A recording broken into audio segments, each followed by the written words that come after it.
O Peregrino, capítulo 20. Cristão e esperançoso atravessam o Rio da Morte e entram, finalmente, na cidade celestial. Vi então em meu sonho que a essa altura os peregrinos deixavam o solo enfeitiçado e entravam na terra da desposada, de ar bem doce e agradável. Como o caminho atravessasse essa terra, ali puderam deleitar-se por certo tempo.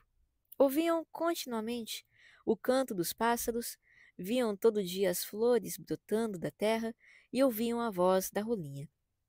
Nessa terra, o sol brilha noite e dia, pois já estavam além do vale da sombra da morte e fora do alcance do gigante desespero.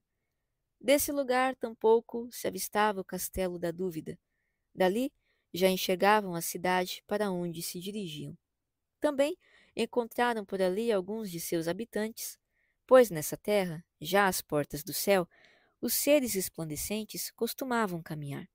Foi aqui também que se renovou a aliança entre a noiva e o noivo, e assim como o noivo se alegra da noiva, também o seu Deus deles se alegra.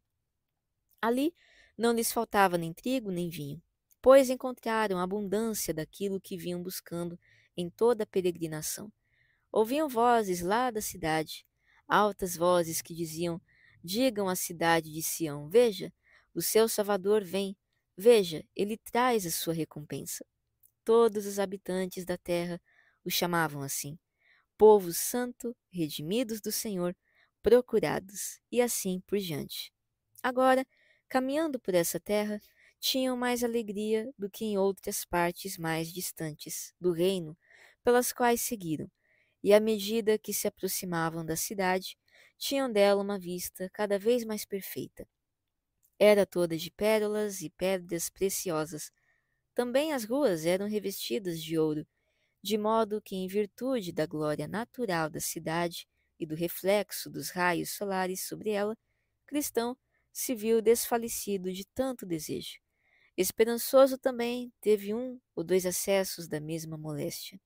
Por isso, se viram obrigados a parar por algum tempo, gritando em meio a tanta ansiedade: Se encontrarem meu amado, digam a ele que estou doente de amor.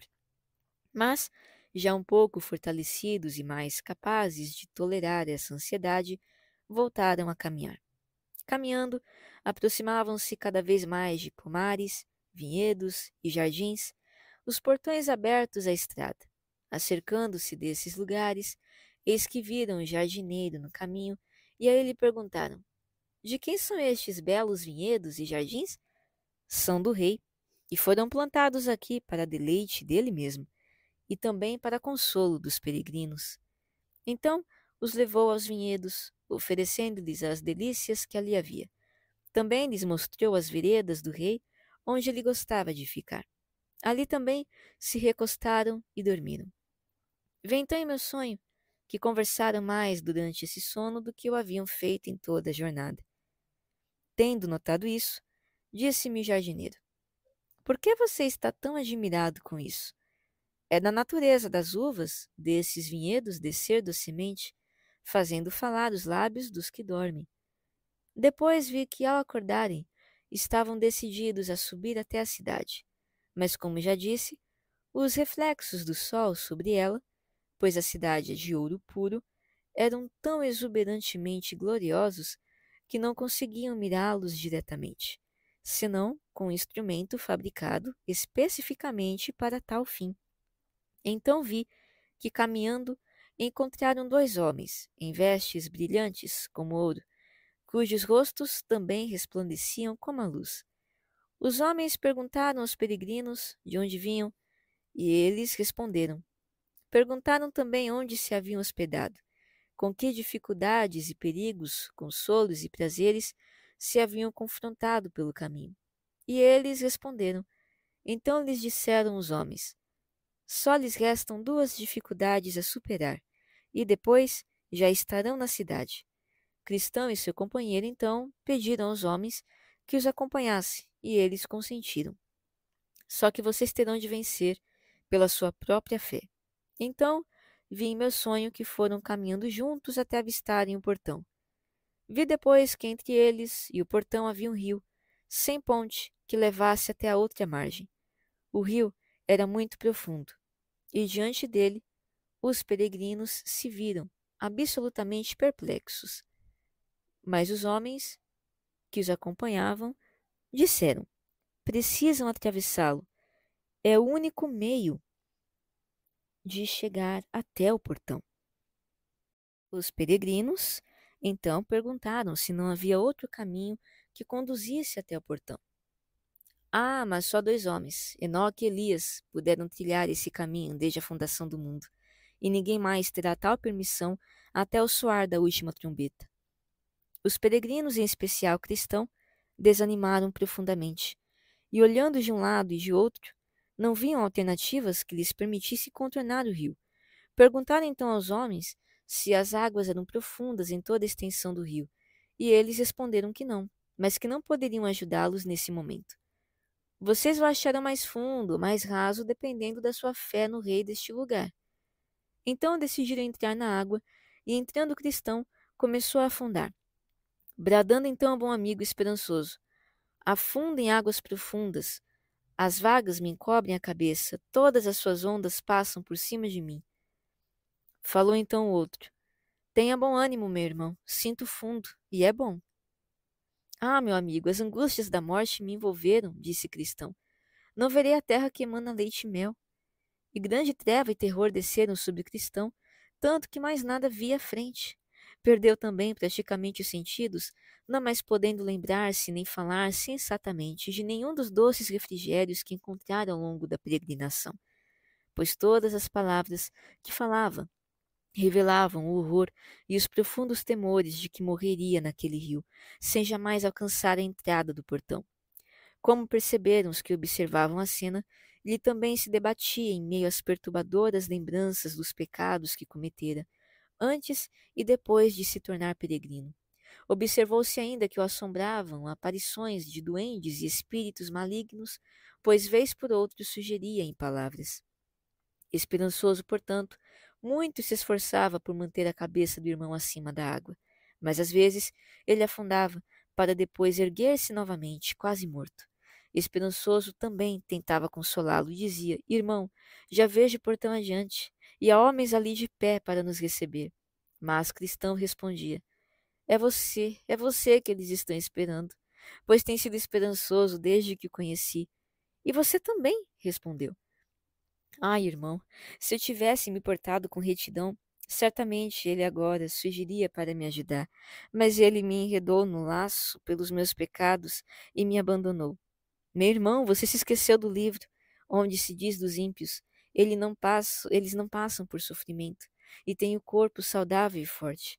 Estão livres dos fardos de todos, não são atingidos por doenças como os outros homens.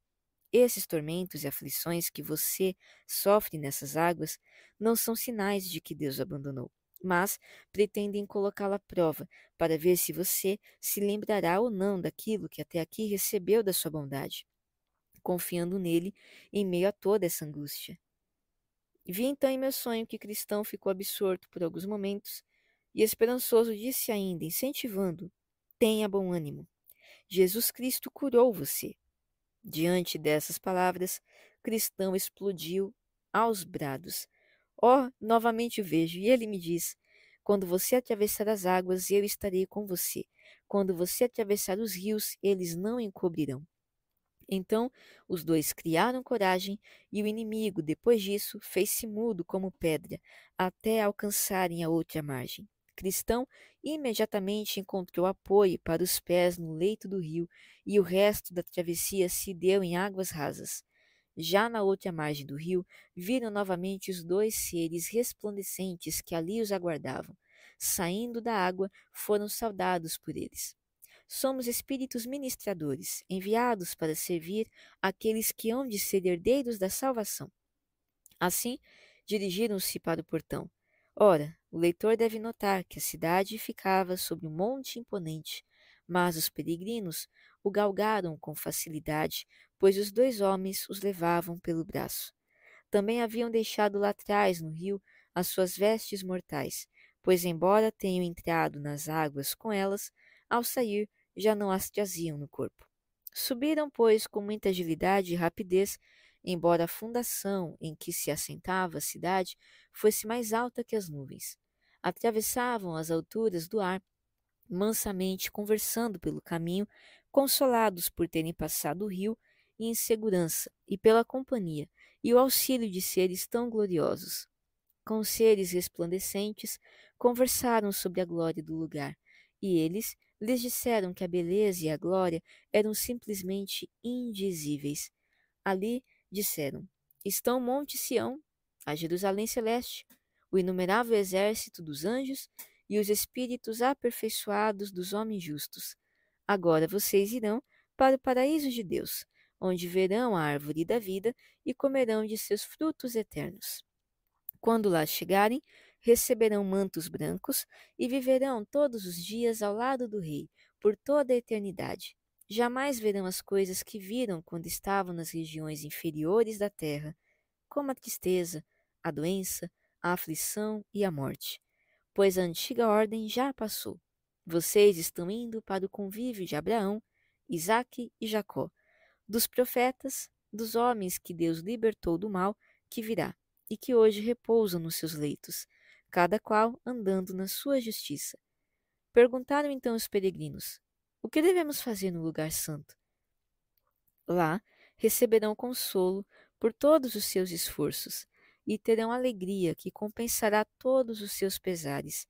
Colherão os que plantaram o fruto de todas as suas orações, lágrimas e sofrimentos pelo rei ao longo do caminho. Nesse lugar usarão coroas de ouro e desfrutarão da eterna visão do santo, porque ali o verão como ele é.